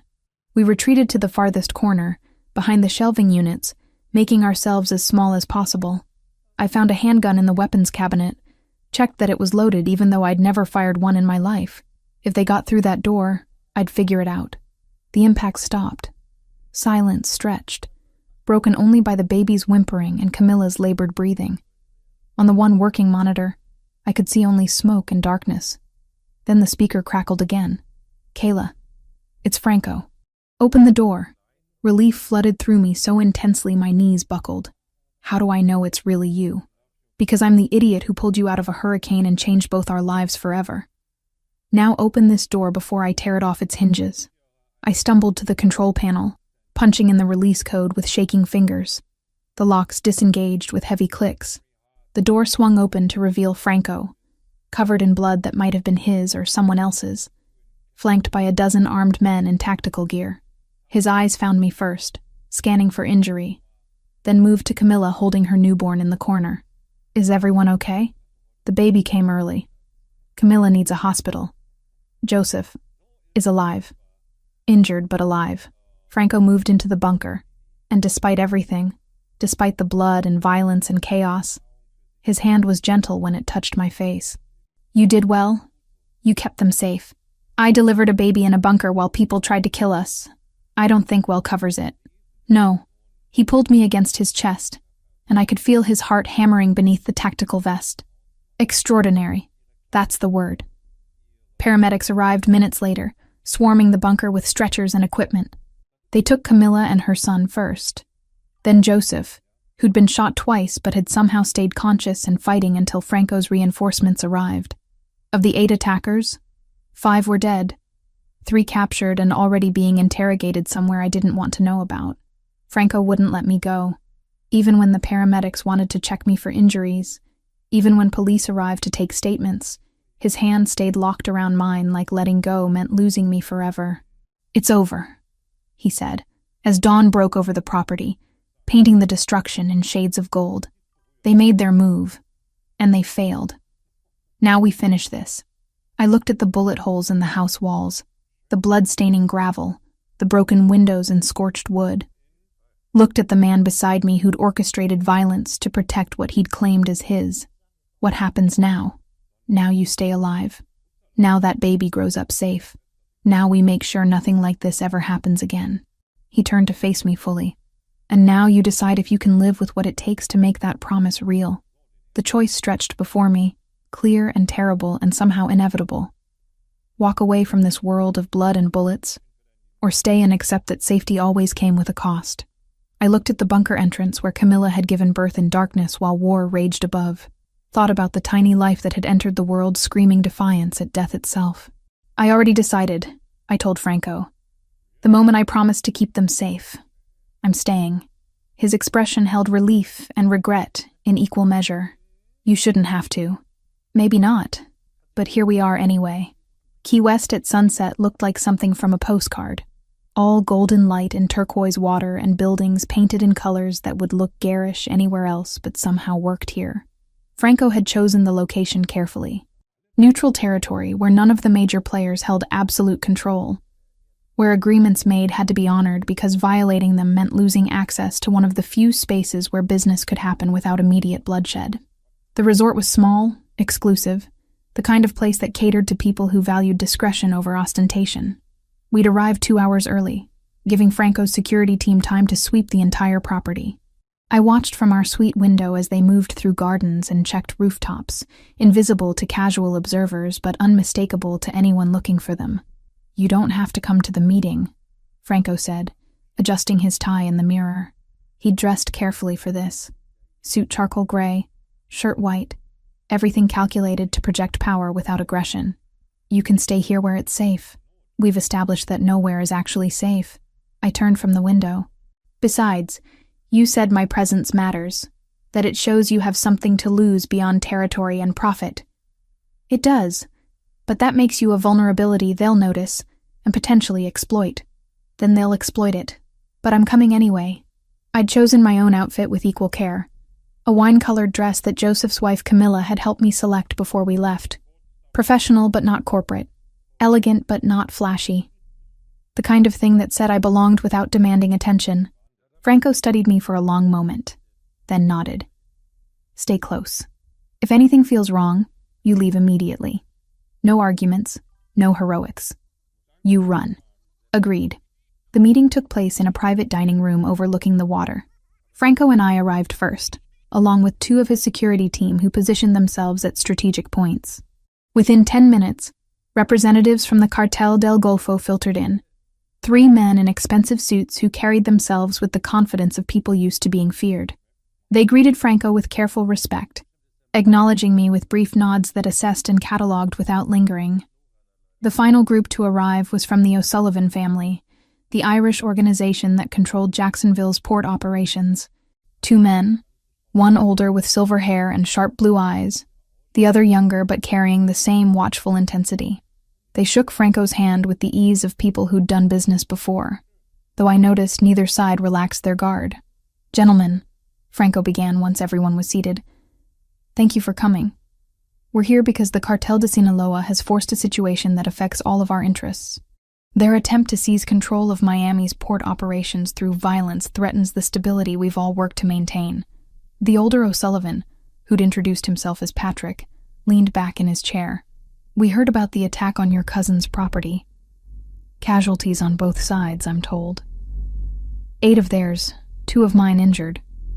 They also inadvertently helped deliver my cousin's son 3 weeks early." Franco's voice remained neutral, but I heard the steel underneath. "They've demonstrated they're willing to escalate beyond acceptable boundaries. That makes them everyone's problem. One of the Cartel del Golfo representatives, a man named Rojas, spoke carefully. Sinaloa's aggression in Florida has disrupted supply chains we depend on. Their willingness to ignore established territories threatens our own operations. We have no love for them. Which is why I'm proposing an alliance, Franco continued. Not permanent, not binding beyond this specific situation, but coordinated pressure from 3 directions simultaneously. They can't fight all of us at once, and they know it. Patrick O'Sullivan's sharp eyes moved to me briefly. And what's her role in this? Forgive my directness, but you don't usually bring civilians to business meetings. Kayla is here because Sinaloa made her a target when they couldn't break my operations through conventional means. She represents why we're having this conversation. They've moved beyond professional boundaries into territory none of us can tolerate. Something in the way Franco said it made the room's temperature shift. The other men exchanged glances, recognizing the implicit message. Attack my people, and you attack principles we all theoretically share. Even in their world, some lines supposedly weren't crossed. What exactly are you proposing? Rojas asked. For the next hour, they discussed logistics with the kind of clinical efficiency that made my stomach turn. Not violence explicitly, but pressure points and leverage and coordinated actions that would strangle Sinaloa's operations in Florida without requiring overt warfare. The Cartel del Golfo would block their Mexican supply routes. The O'Sullivans would deny them access to northern ports. Franco would maintain his stranglehold on Miami, while quietly ensuring that every legitimate shipment Sinaloa tried to move got delayed, inspected, or mysteriously rerouted. They'll have to negotiate or leave, Franco said. Those are their only options if we execute this correctly. And if they choose to escalate further? The younger O'Sullivan asked. Then we respond in kind, but with 3 organizations backing the response instead of 1. They're not stupid. They'll read the math and understand they've lost. Patrick O'Sullivan studied Franco for a long moment. You've changed since your father's time. Antonio would have responded to their attack with immediate retaliation. You're choosing strategy over vengeance. My grandfather taught me that lasting solutions come from thinking 3 moves ahead, not from satisfying immediate anger. Franco's voice held quiet respect when he mentioned Luca. Antonio forgot that lesson. I won't. The negotiation continued through dinner, a meal I barely tasted despite its obvious quality. I sat beside Franco, silent as agreed, watching the careful dance of men who dealt in violence discussing how to avoid it through superior positioning. It should have horrified me, and part of it did. But another part, the part that had watched Camilla give birth while explosions rocked the bunker above us, understood the necessity of what they were arranging. By the time dessert arrived, they'd reached agreement. Specific territories, specific actions, specific timelines. Everything documented carefully in language that sounded almost legitimate until you understood what the euphemisms actually meant. One more thing, Franco said, as the meeting prepared to adjourn. This arrangement protects all of us. But it also means we're vouching for each other's integrity. If one of us violates the terms or uses the distraction to move on the other's territories, the alliance becomes an immediate liability. Are you questioning our word? Rojas's voice carried an edge. I'm clarifying that my word is iron, and I expect the same from everyone at this table. Franco met each man's eyes in turn. We all benefit from Sinaloa's retreat. We all lose if we turn on each other the moment the pressure eases. I need to know everyone here understands that. Patrick O'Sullivan nodded slowly. My family doesn't break agreements. Our reputation depends on it. Nor does mine. Rojas agreed. You have our word. They shook hands, sealed deals with centuries of bloody tradition behind them, and dispersed into the Key West night. Franco and I remained in the dining room after they'd left, alone except for security personnel positioned at careful distances. It's done, Franco said quietly. Sinaloa will receive notification of the alliance within hours. They'll have 72 hours to make a decision.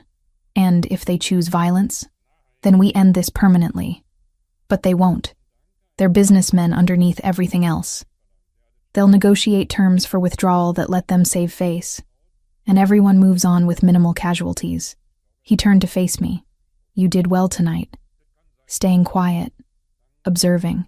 Some of those men were testing me by watching you, seeing if you'd react inappropriately or demonstrate weakness. I'm not weak. No. His hand found mine beneath the table. You're extraordinarily strong. Stronger than I had any right to expect when I pulled you from that water. We stayed in Key West overnight, returning to Miami the next afternoon. The city looked different somehow. Familiar streets carrying new weight now that I understood what happened in the spaces between buildings. Franco took me back to the financial district apartment rather than his own home, maintaining the careful separation he'd established weeks ago. I need to be at the port for the next few days, he explained, making sure everything we discussed gets implemented correctly. You'll be safest here with the security we've already established. When will I know if it worked? 72 hours. They'll respond within that time frame or they won't, and either way we'll have our answer. He left, and I was alone again with my thoughts, and the city spread out below. The agreement felt surreal, like I'd witnessed something from a movie rather than actual life. But the bandage still on Joseph's shoulder where he'd been shot was real.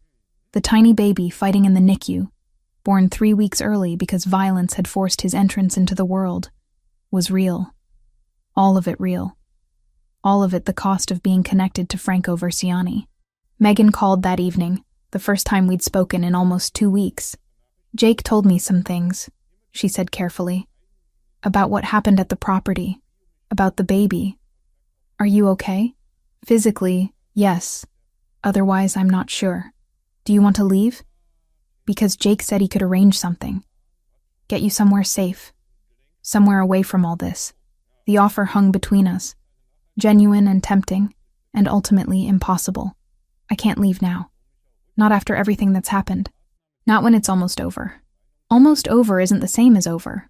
Her voice held the kind of worry I remembered from college, when I'd dated badly and made questionable choices, and she'd been the voice of reason. Kayla, this isn't your world. You don't have to stay in it just because you got pulled into it temporarily.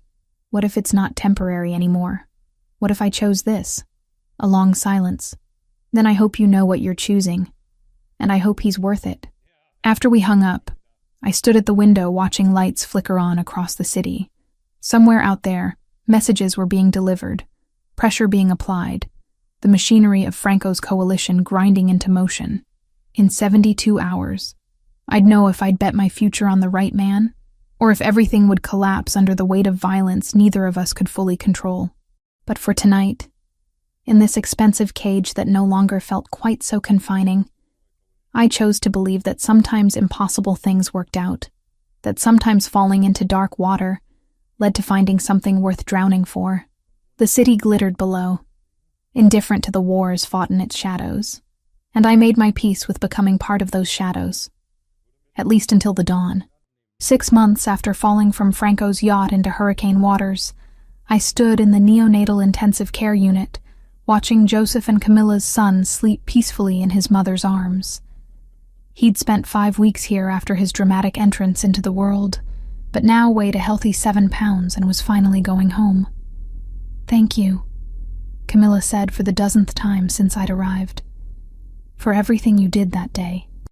The doctor said if you hadn't kept me stable, if you hadn't managed the delivery so well, we might have lost him. You did all the hard work, I replied, though the memory of delivering a baby while explosions shook the bunker above still woke me some nights. I just helped. You saved my family. Joseph appeared in the doorway, his shoulder healed, but still carrying a slight stiffness from where the bullet had torn through muscle. That makes you family, Kayla. Whatever you need, whenever you need it, the Versiani family is yours. The words carried weight in their world, binding promises that transcended simple gratitude. I'd learned enough over these months to understand what that kind of declaration meant. After leaving them to prepare for discharge, I drove through Miami streets that had become familiar again. The Cartel de Sinaloa had negotiated their withdrawal within the 72-hour deadline, choosing survival over pride. They'd retreated to Texas operations, leaving Miami's port under Franco's control, alongside the careful alliance he'd built with the Cartel del Golfo and the O'Sullivan family. The war hadn't ended cleanly, but it had ended, and that counted for something.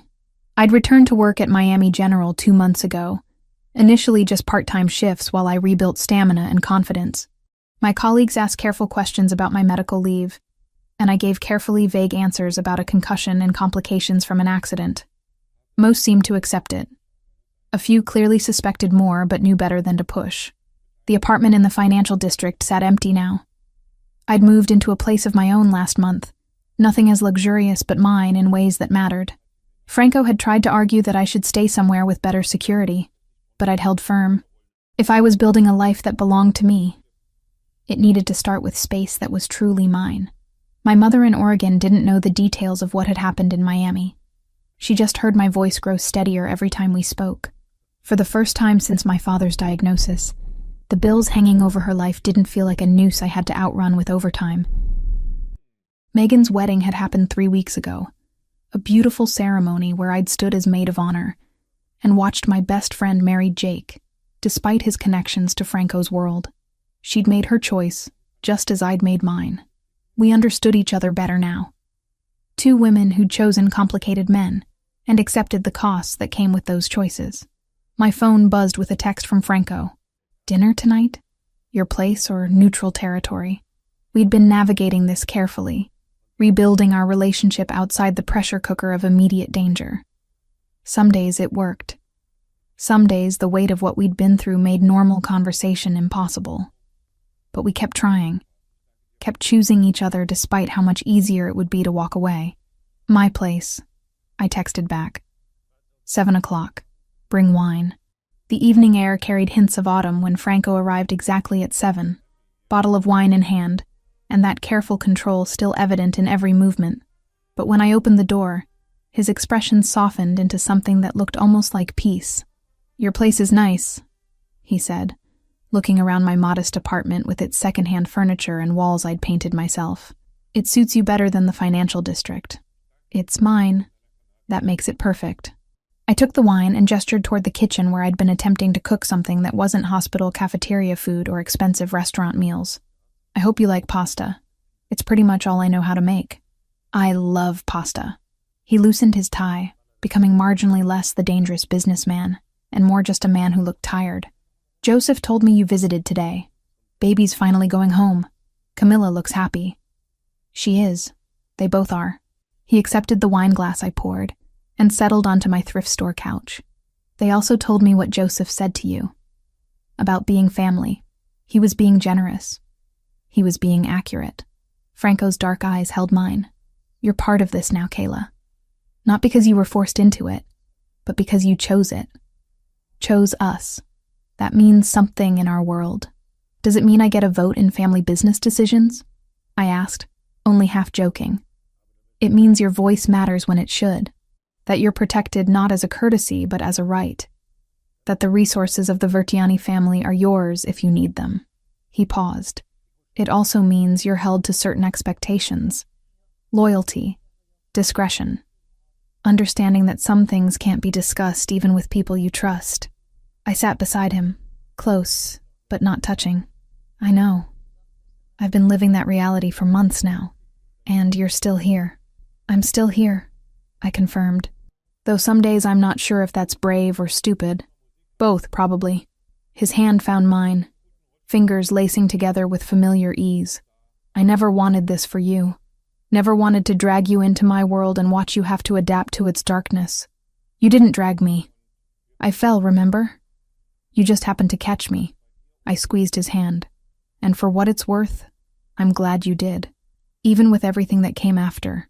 We ate dinner sitting on my small balcony overlooking a neighborhood that was nowhere near as glamorous as the financial district, but felt infinitely more real. Talked about mundane things like work schedules and family obligations, and the book I'd been reading. Normal conversation from two people whose relationship had been forged in crisis, but was learning to exist in peace. Later, after the wine was finished and the sun had set over Miami's skyline, Franco pulled me close on the couch. I love you, he said simply. No drama or grand gestures. Just truth laid bare. I've loved you since you questioned my decisions about taking you to that apartment. Since you showed courage I had no right to expect. I know it's complicated. I know I come with baggage that could crush most people. But I love you anyway. My throat tightened with emotion I'd been holding back for weeks. I love you too. Even though you're dangerous and controlling and you made decisions about my life without asking. Especially because of those things? He asked with a ghost of a smile. Maybe in spite of them. I kissed him, soft and slow, tasting wine and possibility. But yes, I love you. The real you. Not the version you show the world. The man who jumped into a hurricane for someone he barely knew. Who protects his family with everything he has. Who's trying to be better than his father despite how hard that is. I'll never be completely legitimate, he warned. There will always be shadows in my business. Choices I make that you won't agree with. I know. I'm not asking you to be someone you're not. I pulled back enough to meet his eyes. I'm just asking you to let me choose this life with full knowledge of what it means. No more protection through ignorance. If I'm part of this family, I need to understand what that actually entails. He studied my face for a long moment, then nodded. Fair enough. No more hiding the difficult parts. But that means you'll see things that might change how you feel about me. Then I'll deal with that when it happens. But I'd rather know the truth and struggle with it than live in comfortable lies. We stayed on the couch until midnight, talking through details he'd kept from me before. Not everything. He made clear. Some information was too dangerous to share, but enough that I understood the scope of his operations. The careful balance he maintained between legitimate business and the illegal enterprises he couldn't fully separate from yet. It was ugly and complicated and sometimes morally reprehensible, and I chose it anyway. Chose him anyway. Because the alternative was walking away from the person who'd saved my life, and then taught me how to live it on my own terms again. When Franco left, he kissed me at the door with the kind of intensity that promised future returns. I'll call you tomorrow. We have dinner with Joseph and Camilla this weekend. Official welcome home for the baby. I'll be there. After he left, I stood in my apartment surrounded by furniture I'd picked and walls I'd painted, feeling more settled than I had in years. This wasn't the life I'd imagined when I was paying off my father's medical bills and dreaming of graduate school, but it was mine. Built from choices I'd made with eyes open to their consequences. My phone buzzed with a final text from Franco. Thank you for choosing me, even when I gave you every reason not to. I typed back. Thank you for being worth choosing, even when you're impossible. Outside my window, Miami glittered with the same indifferent beauty it always had. Somewhere in that sprawl of light and shadow, people were making deals and fighting wars and building empires on foundations of blood and money. Franco was part of that world, would always be part of it. But he was also the man who'd risked his life for mine, who'd protected people he barely knew, because it was the right thing to do, who was trying, however imperfectly, to be better than his legacy demanded. That man was worth the complications, worth the dangers, worth building a life that balanced light and shadow in equal measure. I turned off the lights and went to bed in my own apartment, in my own life, chosen with full knowledge of its costs. And for the first time since falling into dark water 6 months ago,